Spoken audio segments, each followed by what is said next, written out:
Hey friends, welcome back to my channel. Today I'm currently 8 weeks and a day pregnant, so I wanted to touch on how week 7 went of pregnancy.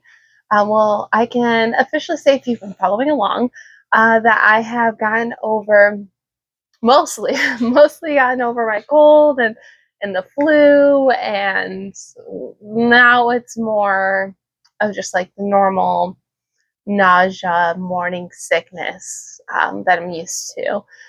This is my third pregnancy, and it's been a doozy, but things are finally, I feel like, leveling out. This past week, it's been more of the challenges I'm used to. So with like the nausea and just not feeling well, the exhaustion. So some of the things that I've been doing is trying multiple things to figure out what works. Most recently, lemonade has been really helpful, like just really diluting some lemonade in just like my 32-ounce water bottle.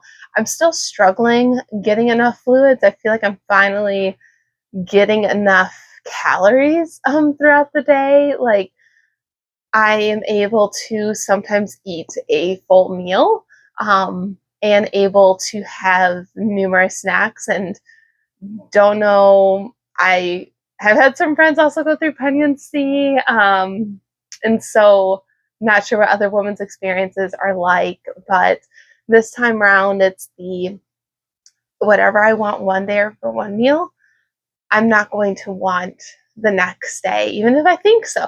So we have been accumulating quite a few of different carby snacks, where one day it's the, hey, I really want like sweet and salty popcorn, but then I don't even have a full bowl full, and I'm done with it. Or we bought Ritz crackers when I was initially sick, and I could barely look at them and taste them. But then the past 2 days, I've been able to have like two crackers each day while driving. Um, just like small things. So we've been accumulating like Nutri-Grain bars, Chewy bars, um, accumulated like two different kinds of chips, Fritos, because I've been wanting something really salty. I've been able to have those a couple of times, but I feel like we've been accumulating so many snacks and I'm barely touching them. And then luckily they're snacks that will last a while. Like, they won't go bad. So thankfully I don't feel wasteful. However, unfortunately, this past week things have become more consistent of the, I am all about eating at home and wanting to eat at home as much as possible. And then we have a summer budget for eating out, and we'll eat out a few times a month. We initially were going to try to plan a month of, like, I think it's called like no buy. Like, we're going to try like a no buy month. Um, and so that meant like not eating out whatsoever, which was totally okay. Like, we're on board for, we love making food and eating in and just being really creative with the food that we have. And oh, with this pregnancy, that has not been. We said we're just going to move to another month. There's some days where I just like can barely eat, and then as soon as I figure out what I want to eat, like, I need to go to that restaurant or that place to get that food, and that's like my one main meal for the day. Um, just because like that's what I need to eat, and then I feel so much better. I feel so much better after that meal. But then, in an hour or two, that I kind of go back to feeling crappy. But it's the, I am totally down for making the food at home, and I try to think of a version I can make at home where I would feel okay making it at home versus like eating out. And it just, I haven't been able to get the appetite to like make something at home, even like having my husband make it. So that's been a real struggle, finding the right balance of, we're just in a phase of life that, we're going to do what we're going to do. And if we need to spend more money eating out, which really, really sucks, it's what we're going to do. And I know this phase is short. Typically for me, it's pretty short. So we're just going to take it week by week and just to stay positive and just lean into doing what I need to do to be able to eat. This week I have been getting more cravings for like fruits and vegetables, which has been lovely and great. I should say fruit, vegetables, but then also fats, um, like avocados or just butter, like a lot of butter on pancakes or something. So yeah, sorry, I feel like I'm rambling a lot. It's been a little bit of a roller coaster. Definitely have the nausea.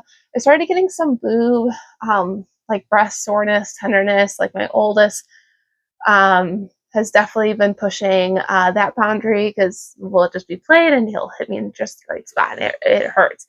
So definitely some more soreness. Otherwise, been feeling pretty good. Just still struggling with the water, working on consistently being able to eat more calories. The nausea definitely kicks my butt here and there. And then just the exhaustion. I feel like because I went through the sicknesses right at the beginning of pregnancy, that the exhaustion hasn't felt as bad as the exhaustion was when I was sick and pregnant. I still get bouts of being really, really tired, and I try to lay down and close my eyes when and where I can, which is very rare, just with having two littles. So we're just making do with what resources I have, and my husband is amazing and super supportive and helping when he comes home from work and just listening and waiting for me to figure out what I want to eat. He'll make his own food, and then once I figure it out, he'll usually is going out to pick something up or making something. One thing that has been really helpful actually, week 7, like cold things. Really cold things have been amazing, and I've not experienced that in my other pregnancies. Like I'm talking water with like lemonade and like the thick ice cubes, adding like 6 or 7 of those and making it freezing. But oh my gosh, it is so good. And I have not experienced that with my other pregnancies. That the ice cold water with lemonade, also ice cream. Like I have had my husband go out a few times to just get like go to Culver's and get the vanilla custard with Reese's cups and Oreos, and oh my gosh, like I think that's how I'm surviving right now because that has so many calories and the coldness is just so good. I like I said, I haven't experienced that, but it is so refreshing to get a really really cold drink of water. One of my friends has like one of those ice machines that do like the little pellets, and I'm like that I feel like would be amazing to have. Not necessary that even because the ice cold water and the ice cream have been doing the trick, but I don't know what it is. That's definitely been different than my other pregnancies. But yeah, things are going well. I Another update, I did call. I had my virtual phone call with the OB's office for my midwife. I had a great conversation with the nurse, just going over history and everything. Because I am breastfeeding, and I only had like one period, and it was super long in between. I knew, but I was tracking everything, so I knew when I ovulated, I was taking ovulation LH test, so I knew like the day or two that I probably ovulated. Um, but because of that discrepancy, she's wanted me to get an early ultrasound, so I did get that scheduled for next week here. So that update will be coming soon, and then also getting the traditional blood work. I'll be getting that, so I just need to get that done before my first in-person appointment that will be coming up around like 11 or 12 weeks. So thank you guys for following along. Hopefully this was not too rambly. If you are liking these videos, please like them, subscribe, because there are many, many more to come as this pregnancy progresses and just with life and chaos, as anyone knows, with multiple kids. So love you guys. Thank you. Talk with you soon.